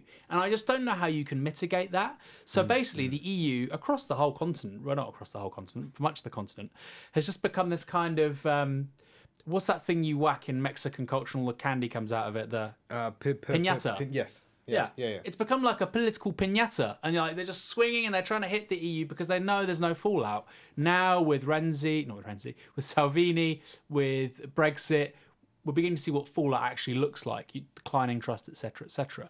And I wonder, is it possible to reverse that when you have national domestic political parties trying to maximise their own interests, trying to ensure they're re-elected, when you create such an easy totem for them to foist blame upon and distract domestic electorates from? How do you overcome that? I mean, I question whether you can. There'll always be someone to blame, though. Yeah, I mean, because if you can no longer blame the EU, you can blame migrants, whoever. Yeah, but the EU, it's pretty obvious the EU creates a very easy one. I mean, it was, David Cameron did it very effectively for 6 years. The Tories did it very effectively for a very long time. Then finally, internationalism. I thought Jeremy Corbyn's quote yesterday was really good. Are you a Eurosceptic? Historically, he clearly is. He said, I'm a social democrat, or I'm a socialist who wants social justice both at home and abroad. And I thought it was a spectacular answer. And I wonder, this genre of international collaboration we've had really since the end of the Cold War, what are its achievements? The Rio summit was in 1992. We knew then we had to reverse climate change. The years with the highest increases in carbon emissions on record, when were they? 2008, 2009, 2010, 2011, the years immediately following the crisis, right? So this approach of our biggest problems need us all to work together. Often, that merely offers license to transnational corporations to evade accountability because we're talking about this abstracted, multilateral effort which actually never happens. When instead, we know that prototyping tends to accelerate things more than anything else. So when we talked about the diffusion of electricity or railroads or any of the great technologies of the 19th century, we say it was first here, then it was imitated here, then it was replicated there. I think this idea of internationalism is we all have to do something all together, all at the same time. We all have to sort of coordinate collective action in this way. I think it's actually misguided, and I think fundamentally it means we are incapable of addressing the challenges of the 21st century. Are we incapable of no, I mean, I suppose one argument in there is that the further away we locate democratic accountability. So if we try and create supranational institutions and democratize them, what we'll end up doing is pretending we've democratized it. And because it's so distant from how the demos live together, sort of like the more you pretend the EU is democratic, or the more you pretend an institution so far away from people's real lived lives is democratic, the more you're going to have license to basically override a more local or national form of democracy. I think there are certain issues on which we need to work together, and we need to be able to work together rapidly. And so if we're not in the EU, or if there were no EU, then how do you make those decisions together quickly? It's usually by throwing governments together, and then there's a lot of the bigger countries hold more clout, and there can be lots of aggressive lobbying. And I think the idea of actually having a crystallized forum in which you've got your council, in which you've got your MEPs, and then when you do want to do something internationally together, you can do it quickly, you can know the procedure, then I think that is better than if you don't have that, because then how is your government going to work with other governments? It's just a lobbying exercise. It's just like America exercising its power. Well, it'd be by voluntarism, right? So it'd be by, you have your democratically elected government, and that goes away and negotiates with someone else, and it has to explain to its populace the agreement it came to. Yeah. So, I mean, just for example, in science, if we want to put together a program of 10, 12, 15 different nations, then we've already got a budget. You put in an application from all of those different labs together, and then it's either signed off or not. If you want to do a scientific collaboration of 15 nations and you've got no EU, then you say, well, I'll try and get this money from my government, and you try and get that money from your government, and we've all got a 20% chance. So 20% to the power of 15 means it's never going to happen. And this is actually why EU science is whipping America at the moment, because we've been able to put together these complete dream teams from the fact that we've got the structure of the EU, which means that we can work quickly on putting together the multilateral effort to target, a cancer screening program, an environmental program, a new materials design program, and so forth and so on. So certainly within my domain, science and health, just having that structure there ready for anything that needs to be done internationally means that you can move quickly on it and work quickly on it. And I just think that if you didn't have that, then certain things that you're trying to do in the international space, multinational space, is harder to start and more likely to get snarled up. I mean, I'm going to be quick here because I feel so sorry for these wonderful people next door who've been doing this. Hasn't British science gone backwards since we've joined the EU? Not because we've joined the EU, obviously, but because of political priorities, especially after the arrival of the Thatcher government. Britain was, I think, the fourth country on Earth to put a satellite into space. We haven't independently launched a rocket, I think, since the early 70s. We were world leaders in a range of areas where that's no longer the case. Like I said, I'm not blaming the EU, but it certainly hasn't mitigated that domestic deterioration. So I wonder again, how key is... I mean, it may mean that on a continent-wide level, things are comparatively better than other countries. But when you look at, for instance, gene editing technologies, CRISPR-Cas9, it's China versus the United States. Europe is nowhere to be seen. And I wonder if you had a Corbyn government, or just a radical democratic socialist government, we said, you know what? We want X% of GDP to go to research and development. We want to invest in these, pick these industries, pick these areas, pick these sectors. Actually, that's probably not going to fit within European legislation. And B, that's how history teaches us this. You resolve the great issues of your time. So it's the Manhattan Project, it's the moon landings, it's the Genome Project. And it feels to me, again, that nation states can't act decisively at the moment in trying to address these things. China can, because China hasn't got this issue. Now, I know we're not 1.4 billion people, but it feels like, rather than saying, and I admire what you say and how you say it, but it feels to me like the argument should be, we should be tripling our spending in R&D and scientific research, rather than saying, we need to stay in the EU to maintain X budget. And just to clarify, spending extra money on R&D is made more difficult by staying in the EU? I'm not saying that. I'm saying there's a correlation between us joining the EU and our science deteriorating compared to global competitors. So the idea that being a member of the EU is a bulwark in terms of helping scientific research, clearly that's not borne out in the data of Britain's experience since the mid-1970s. It is. So, for example, you mentioned the Human Genome Project. That was largely an effort between the US and the UK. Yeah. And so the UK invested a lot in that and got a lot of benefit out of that. That's something that we did independently. We can do any science we want beyond the EU. The point of having the EU is it's a complementary program that allows that multinationalism that America just can't call on. And in terms of the UK prestige in science, yes, it got hurt during the 1980s, thanks to Thatcher, and it was hurt since 2010, but the EU has been ramping up science investment because it's been seeing the benefit of this. So, for example, when we do international collaborations, we get 40% more impact on our UK papers than when we do domestic-only research. And in fact, it was a 2013... Applied science, I should say, as well. Okay. Applied science. So, Okay. for instance, we had a space program in this country. It's You mean this- active Okay. industrial policy, right? Industrial policy, the intersection of science. Okay. Mission-oriented So, active industrial to policy. come back to what that framework does for the prestige of UK science, there was a report to government in 2013 that said that UK science is now more effective in terms of bang for the buck than the US. We've overtaken the US, and the factor that has helped that is the fact that we are more international than the US in terms of our collaboration.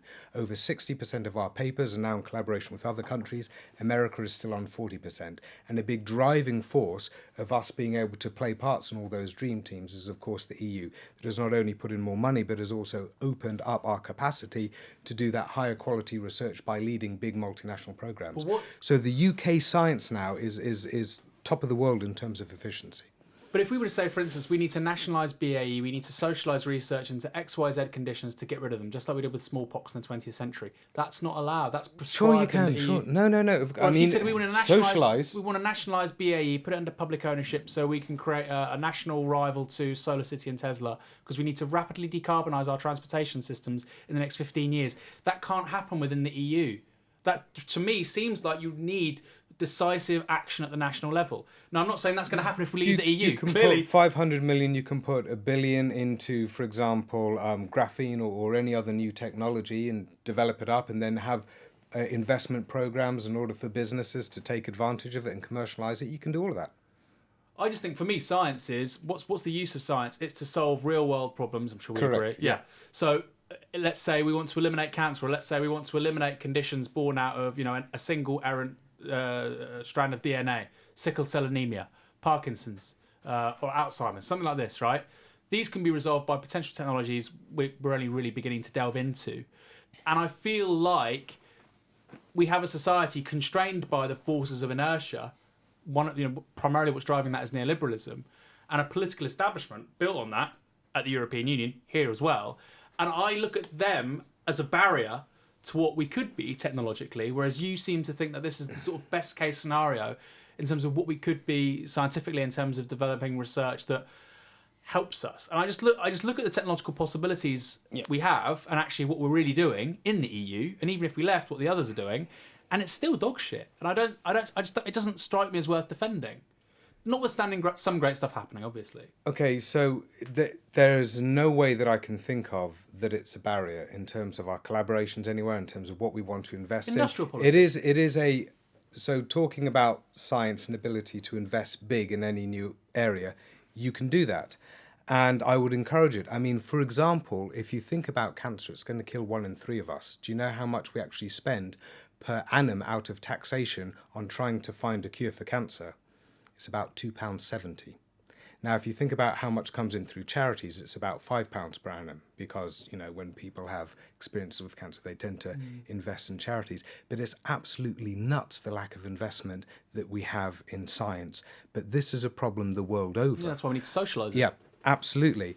But if you want to investigate something like cancer, one of the best ways you can do, say you've got a rare disease or say you've got cancer, if you can get 5, 10, 15 nations on board with the program, well, then you can completely upscale all of your operations. And a lot of things have actually happened like that through the EU. That's just the way we're operating now.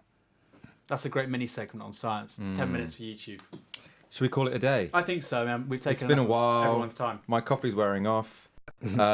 Gary's tried to garner some sympathy by pointing out he doesn't have a chair. I'd just like to clarify for factual accuracy. The reason he doesn't have a chair is because he took all of Novara Media's chairs on Friday to one of his friends' birthday parties, and he didn't bring them back. Well, we've got our three in here. He took the chairs. But yeah, I mean, he has to live with the consequences, though. The fuck? Right? So, Is it really that bad for Gary? yeah, we love the guy, but I mean, if he's standing up for 2 hours, he's only got himself to blame.